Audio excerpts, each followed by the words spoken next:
What up, guys? This is your boy Ligo, one half Enduro, back at it with another video, and I have the venerable Lady Decade to talk about a subject again that we've beaten to death, but it's again in 2024 is a part of the situation that's going on with gaming right now, and seeing how things are going to go in the future. Because again, right now, not only are the gaming companies laying off people. Shocking, surprise, not surprised. I brought that up back in 2014, 15, and told people that that's going to be happening more and more. But, oh well. Not only that, you also have gaming journalism shutting down, which I still remember the video what I predicted. I remember I said, and it's on my NCAST end of the year. I don't know which year was it, but I remember when people was like, what company is going to shut down? And I said, game trailers. And it was like, nah, man, I got whatever. And lo and behold, 2 months later, I was correct. As Anderson would say, I was Nostradamus. And he used it the other way, but I'll take it for that. So, and some of these sites have been shutting down, and some of them are losing their power. Most of these gaming journalism have, got younger, more females, more younger and more females out of college to write their things, and they write nonsense. I'm just gonna be straight up with y'all. They write nonsense. They don't write nothing about the game. They put politics into it where she should never been in politics into it. We got the wokify and all the usual stuff that a lot of us don't like, and it was just stupid. So again, it's just I don't get it why they do it, but they do it. So que sera, sera, as the old saying go. That's a topo. Okay, that's a top. So yeah. But I have not done a video about journalism in about a couple months now. I think I think I almost going on a year now. I can't be 100% sure, but I know because I've been so busy with stuff, I say that. But yeah, and right now we're gonna be talking about it, and like I said, Lady Decade is talking about it, so I'll use her to do the stuff like I normally do. Modern game journalism is an absolute joke. If there's one thing that's given us all endless entertainment lately, it's been collectively mocking the consistently terrible and laughably embarrassing drivel that oozes out of game journalism.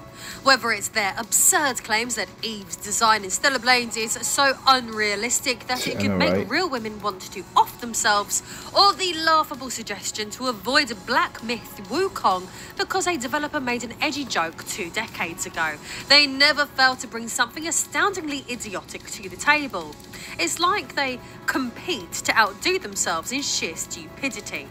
Luckily for everyone watching at home, the idiocy in game journalism is nothing new. These clowns have been serving up a buffet of garbage takes for years, giving us endless material to mock and tear apart. So, with that said, in today's episode, we're going to take a delightful stroll down memory lane and revisit one of the most infamous, brain-dead, and universally ridiculed screw-ups in game journalism history. This blunder was so epically stupid that, even after almost 20 years, it's still the butt of jokes online, and rightfully so.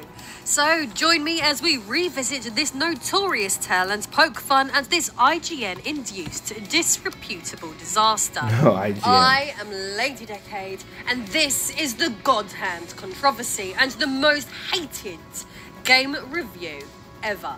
If you're often tired of game journalists' ridiculous takes, as I am, and you want to formulate your own opinion, I know how you can experience tons upon tons of different video games without breaking the bank. Get up to 90% off thousands of AAA indie the legendary God Hand. No, not what you gain after discovering naughty photos and videos online for the first time, but the weapon wield Coors Banquet, the same brewing tradition. By one of Capcom's more forgotten protagonists. For those who have played this one, many consider this title to be a high-quality cult favourite of theirs. But as you will learn as this story unfolds, the same sentiment would certainly not be held by IGN at the time. But before we even get into this dubious part of the story, we should first celebrate what sort of game God Hand is and why it was produced in the first place. As the 2000s got started, Capcom found itself in a new realm. The arcades they once dominated with the likes of Street Fighter 2 and the Versus series had fallen by the wayside. First by the incoming domination of 3D fighters such as Tekken and Virtua Fighter, and secondly by the sheer fact that home consoles rapidly grew in power, making arcades no longer financially viable. After all, why spend hundreds of dollars creating a hefty arcade machine in the hopes that an arcade will pick it up, when you can quickly print a disc and hope that GameStop or Best Buy would carry it? As for the future, the easy decision was made to go full steam ahead with innovative console gaming. By this point in time, Capcom had already had huge successes in the home market, effectively since they were one of the original Nintendo Entertainment System's big partners, with classics such as the Mega Man series and DuckTales providing an exclusive home experience. Things would quickly evolve with the Super Nintendo becoming a juggernaut, which included a great library of home arcade ports, and rapid expansion into Sega's territory would also take place once Capcom worked around contracts with Nintendo. When the PlayStation and 3DO came around, Capcom were more than ready to support all oncoming consoles with either home ports of their extensive arcade catalogue or brand new adventures that would only work in front of a glorious CRT in your living room. Year by year, Capcom were increasingly on a roll. By the later part of the 90s, Capcom was still churning out hits. For example, one of these titles was the legendary Resident Evil, at a time when horror action was an uncommon genre. The brave and somewhat experimental Capcom delivered an unexpected smash hit, launching yet another timeless IP into the stratosphere. Resident Evil is poignant in today's tale due to the fact that Shinji Mikami directed it. At this point, Mikami had only 4 Capcom titles under his belt: the Japanese exclusive Capcom Quiz, and 3 Disney-related titles: Who Framed Roger Rabbit, Goof Troop, and Disney's Aladdin. And as much as you might like one or two of those games, you have to admit that the success of Resident Evil pushed him to the next level. Past this point, taking leadership roles, Mikami would help deliver banger after banger, including plenty of Resident Evil games, launching the Dino Crisis series, and functioning as an executive producer on the first Devil May Cry game. But it is, of course, God Hand, a title that he directed in 2006, which would lay the groundwork for one of the biggest game journalism controversies ever to take place. So let's dig into discussing this cult favourite. God Hand was a PlayStation 2 exclusive title, as outlined and directed by Shinji Mikami, and I would say Capcom, I'm going to be honest, it's not going to be a thing. I know people are like, oh, it was a cult classic and it didn't get the sales because of the controversy and everything was going crazy. I think this is one of the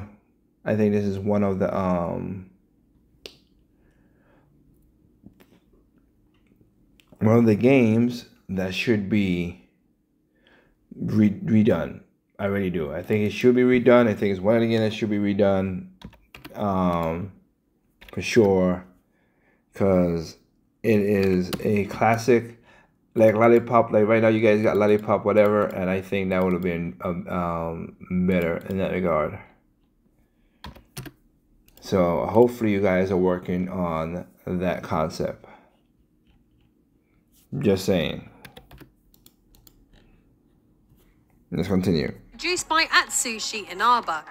The game would be developed by Capcom's partner Clover Studios and released between September 2006 and February 2007 globally. The game would quickly garner a solid reputation and become known amongst gamers of the era for its intense difficulty, innovative combat system, and quirky offbeat humour. Before this, there really was never anything quite like God Hand. The core of God Hand lies in its highly customizable combat system. Players control Jean, a martial artist endowed with the God Hand, a mystical power that grants him incredible strength and speed. The game's combat is entirely based on player input, allowing players to assign a variety of moves from a list of over 100 attacks to different buttons, enabling the creation of custom combos. The combat is fast-paced and focuses on dodging, countering and chaining together attacks to defeat increasingly difficult enemies. The dynamic difficulty system in the game, called the dynamic level, adjusts on the fly based on how well the player is performing, raising the stakes for skilled players by making enemies more aggressive as the difficulty escalates. Jane's God Hand can be unleashed when a tension gauge in the game is maxed out, turning him into an unstoppable rage machine with amplified power and speed. The God Hand itself is a central mechanic. Jean can activate this powerful ability to temporarily enter a heightened state where his attacks are faster and stronger, giving him a much-needed edge in combat. Additionally, players can unleash devastating special attacks, often with over-the-top animations to clear out tough enemies or large groups. These mechanics give the game an empowering sense of progression, but they also require precision and timing to be used effectively. As already mentioned, one of the defining aspects of God Hand is its eccentric sense of humour and style.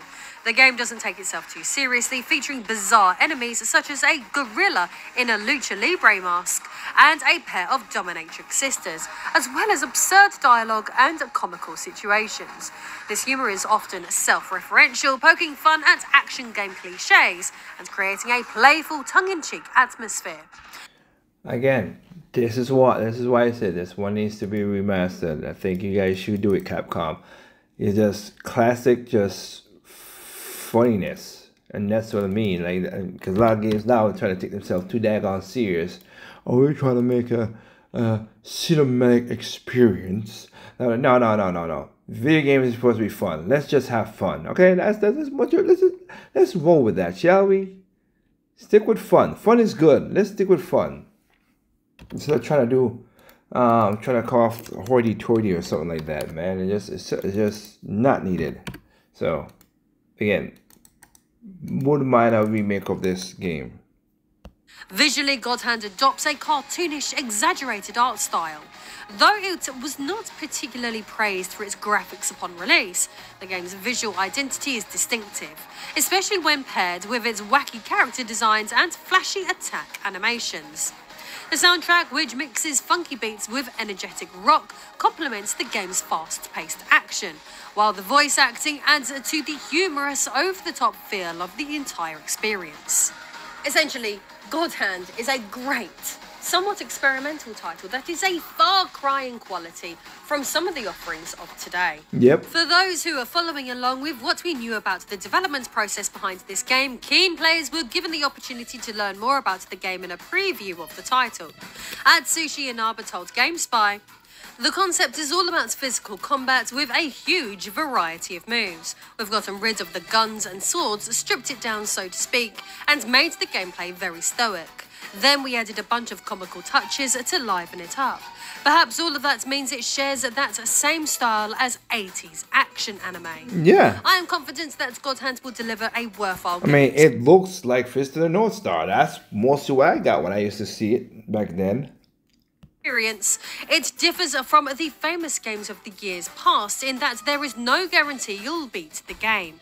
You can't just follow a path through the game and beat it. I guess that is what separates it from the older games, but it makes me very happy to have this game compared to Final Fight. I guess it is up to the players who pick up the game to decide whether or not it is worthy of that comparison. My main hope is that players feel drawn into the experience and realise that there's much more to this game. It gets more fun as you play, so I hope everyone gets a chance to experience it and test their gaming skills. So God Hand was essentially designed as a game where the more you played, the better you became, allowing you to appreciate it more as you learned to take full advantage of its mechanics. It sounds... We already know where that's gonna come from. Oh boy. Codename Steam, anybody? Great, and certainly a title that game critics playing the game had the opportunity to appreciate when reviewing the title under crunch conditions. Nothing could possibly go wrong with such a scenario, right? Right? To give the devils their due, for the most part, most game journalists were successful in getting their heads around the game. So when God Hand was released, it received modest reviews. GameSpot, for example, would comment, "There are few legitimately good 3D beat-em-ups in the vein of classics like Double Dragon and Final Fight. But the team behind excellent games like Beautiful Joe and Okami has delivered one in God Hand, a self-conscious, silly, shamelessly repetitive, very challenging, fast-paced martial arts action game. God Hand isn't ambitious by any stretch, since it consists almost exclusively of you, as a cocky young fighter named Gene, thrashing all sorts of different thugs and their ridiculous masters using various over-the-top moves. The game demands fast reflexes and some well-practiced button-mashing skills, and if all of this sounds like fun to you, then you'll probably love it." The publication would award the game an 8 out of 10, with their reader base collectively deciding on giving God Hand a 9.3 out of 10. Most who played this one loved it. But, as mentioned, the same couldn't be said for the game journalist who played it from IGN, rating the game a lowly 3 out of 10. IGN journalist Chris Roper would proceed to destroy the game, stating that Clover Studio delivers its oddest game yet, but unfortunately, the joke's on us. Regarding the game's aesthetics and humour, he would add, "While Clover took a huge risk in hoping that this sort of off-kilter design would appeal to some gamers, and there will probably be a few folks out there who will dig this extremely niche design, by and large, the joke simply falls flat. Dead flat. Put it this way. Had this game not been designed by Clover Studio, released by Capcom and hyped to some degree because of this, it would be quickly passed over and shunned by most who play it." He would go on to describe God Hand as an extremely tedious brawler where you'll generally mash a button or two until an enemy is dead. There are a few tactics of sorts mixed in, like choosing the best times to use a slower but more powerful move, but in large part you'll be mashing buttons until everyone is finished. It's kind of funny the first time you're able to stomp on someone's head with your leg moving at Mach 3, but this gets old quickly. The IGN final verdict would be, "The bottom line is that God Hand quickly becomes a boring, annoying and frustrating game. Why should you be forced to try and complete a level with no starting health when you have no hope of survival and will just need to reload a minute later? What's fun in fighting the same annoying demon creatures over and over again when the fight was old the second time you tried it? Why, oh why, did Clover Studio put so much money into such a risky joke? And why did no one see that the joke didn't have a real punchline at any point in the development? Here's a better joke for free. What's green and has wheels? Grass. I lied about the wheels." What? From here, while the journalist saw God Hand... Wait. Oh my goodness. Who wrote that piece of... Really? Oh my God, grief.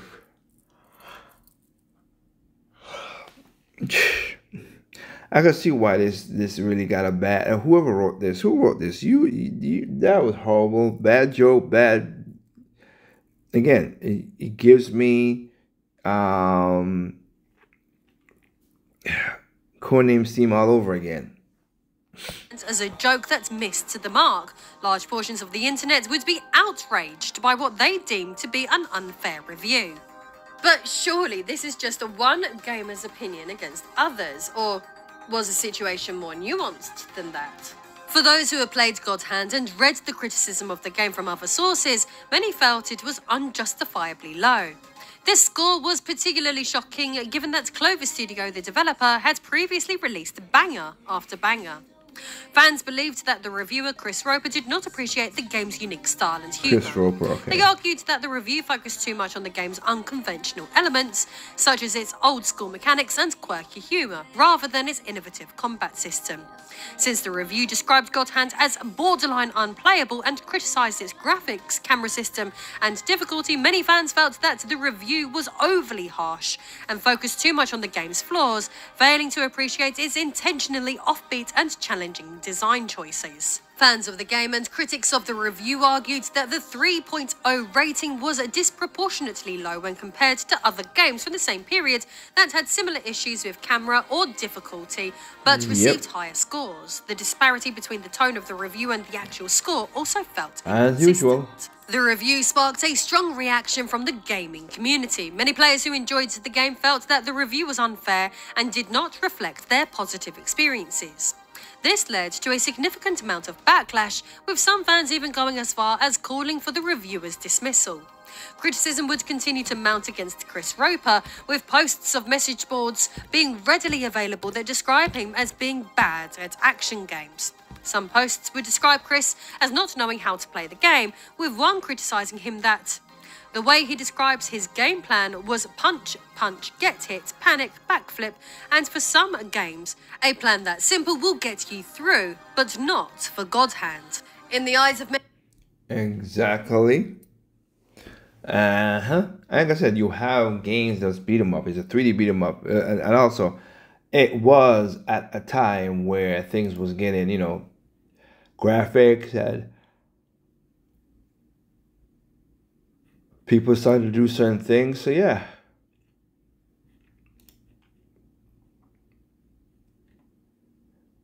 That's something now that we should be talking about. Because back then it was a different story because everything was mostly 2D. And you just saw Beautiful Joe, which is a really good game and a banger. And that's the next Capcom, again, another Capcom game that needs to be re-released. You're doing all these fighting collections and stuff. Again, for my sister, she would want a Mega Man Star collection, Star Force collection. But also, I think a Beautiful Joe 1 and 2 will be really good. The gamers IGN and Chris Roper had become villain number one. We are number one! To compound issues further, while many who played God Hand would love and adore the game, sadly, it would never become a commercial success, making it a one-and-done gaming affair rather than a franchise that delivered sequel after sequel. Due to the fact that many deemed the game itself to be great, some would go as far as to lay the blame on IGN for its low sales, as they were the ones who had publicly buried the game before it had even made it into the hands of consumers. After the game's commercial failure, 1UP interviewed Inaba, completely unaware that he had already left the company. He would be asked about God Hand's future. Inaba replied, "I don't think you're going to be hearing anything from us anytime soon. We want the team to take time and decide what it wants to make and let it be known to the world." In October 2006, news broke that Clover Studios would close the following March, with the statement reading, "Clover Studio has met the goal of developing unique and creative original home video game software. However, in view of promoting a business strategy that concentrates management's resources on a selected business to enhance the efficiency of the development power of the entire Capcom group, the dissolution of Clover Studio has been raised and passed at a board meeting." Clover Studios would close with God Hand as its last release, leaving a small portfolio of 6 titles over 3 years. God Hand and the studio that had produced it was dead. But were IGN really to blame for this one? While it's certainly a common belief in some gaming circles that IGN's low review score for God Hand played a role in its poor sales and the subsequent closure of Clover Studio, the truth is that the reality is likely more complex. God Hand was a game that received mixed reviews overall, not just from IGN. While IGN gave it a particularly low score, 3.0 out of 10, other reviewers praised the game for its challenging gameplay and unique style. The game has since achieved cult status amongst fans who appreciate its quirks and difficulty, but that doesn't necessarily mean it was ever a commercially viable game. Clover Studios' closure was likely influenced by multiple factors beyond the reception of a single game, and while all its titles are beloved, they are not commercial blockbusters. The decision to dissolve Clover Studio was probably based on broader financial strategies and the performance of multiple projects, not solely on God Hand's reception. In summary, while IGN's review might have influenced perceptions of God Hand, it's not fair to pin the game's commercial performance or the fate of Clover Studio solely on that review, no matter how poorly written many perceived its review to be. Amusingly, as we moved into the future, the internet never forgot about the 3 out of 10 review. However, well over a decade after the original article had been published, IGN made the bold decision that they were going to attempt to write about God Hand again. Mitchell Really? Saltzman, an editorial producer for IGN working primarily as part of the gameplay team, would star in a video and write an article titled In Defense of God Hand. In this piece, he proclaims himself to be a massive fan of action games, adding that there is one game he has always wanted to gush about, and that during his time at IGN has always seemed taboo. That game was God Hand, and he declared that it was time to clear the air. He would comment that, I work at IGN, and I'd like to say that God Hand, a game that IGN dubbed awful 13 years ago, is, in my opinion, not just good, it's actually amazing. Speaking on the game, he would add that at its core, God Hand is a blast of a power trip. You're basically a shonen anime character. You can effortlessly dodge rapid-fire punches, blast enemies into walls at high speeds with just a simple strike, and dragon-kick dudes into f***ing space. Playing devil's advocate at the end, he concluded that, look, God Hand is far from perfect. I get it. Even for its time, its environments are bland, its story is largely nonsense, its voice acting is spotty at best, and its sense of humour in cutscenes is juvenile to say the least. It's easy to see why God Hand isn't for everyone, but whether you love it or hate it, God Hand does things that no other game has done before or after, and for that, it's worth remembering. For me personally, it'll always have a spot reserved for it on my virtual top shelf of upper echelon action games. Maybe it can earn one on yours someday too. Wow, a rare W from IGN it seems. IGN's decision to publish an In Defense of God Hand article years after their initial review was, in my opinion, a genuinely classy move. It recognised the game's evolution into cult status and the fact that God Hand garnered a dedicated fanbase that appreciated its quirky gameplay and humour despite initial criticisms. By revisiting the game, IGN finally hinted that their journalists may have missed the mark, providing at the very least a level of closure to this bizarre gaming tale. Remember, if you're as tired of game journalists' ridiculous takes as I am and want to form your own opinions, I can help you get up to 90% off of thousands of titles for you to experience. Okay, not bad, not bad. I do remember that situation where it is. But again, like I said, we've seen how things are now, how game journalists is. And shout out that IGN did do the right thing. But as I stated before, there have been times where there's games the best example, Cuphead. You saw the Cuphead where the guy couldn't even get a pass because he couldn't understand to do a double jump. No, I think it was a jump and a dash he couldn't get, and that how crazy that is. Because a lot of people right now don't play the game, just like in the movie industry, when they tell people, hey, write a movie, but they don't know nothing about the books, about the the source material. It's just, why even bother? Why are you writing a story of something that you don't know about and make it sound really, really bad? I mean, respect, you have material and you're writing it, and it is from something that you want to make money off of, so respect the fans who enjoy it.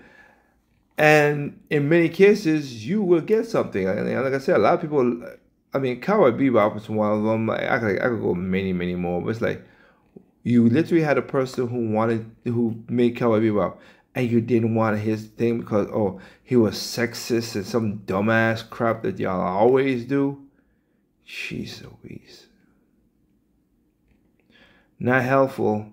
Not flipping helpful. But that's the world we live in now with stupidity thinking like this. So we just leave it as is and we keep on moving. Oh well. Again, guys, I hope you guys are good. Remember to check out, there's gonna be a new video. Like I said, check out a new video series that's gonna be popping up pretty soon, called Generation N.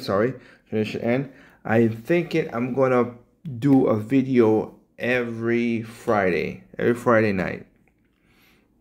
So every Friday night, catch it, watch it. It's gonna go on until October. I have several videos, so this is gonna be the longest series I'm not going to do the playlist. It's a part of the breakdown, so you go check the breakdown for that. But there's a lot of videos going to be in there, so you guys check it out. All right, it's coming up soon. I think, like I said, every Friday it's going to be that, and then Sunday we might do, like I said, for the last, because it's all going together. Sunday I'm going to check something out, but I want to do a retro podcast so you guys could catch up to be like, hey, well, oh wow, okay, I get this, and this and that. So that's what I'm gonna do. Hopefully you guys can check it out and see again. Talk about this stuff. Wait for the new people in the audience. I've been talking about this since 2014 and even beyond that. But again, can't say I didn't warn a lot of people how the game industry will turn out. All right. So with that said, peace out. Catch you later. Bye.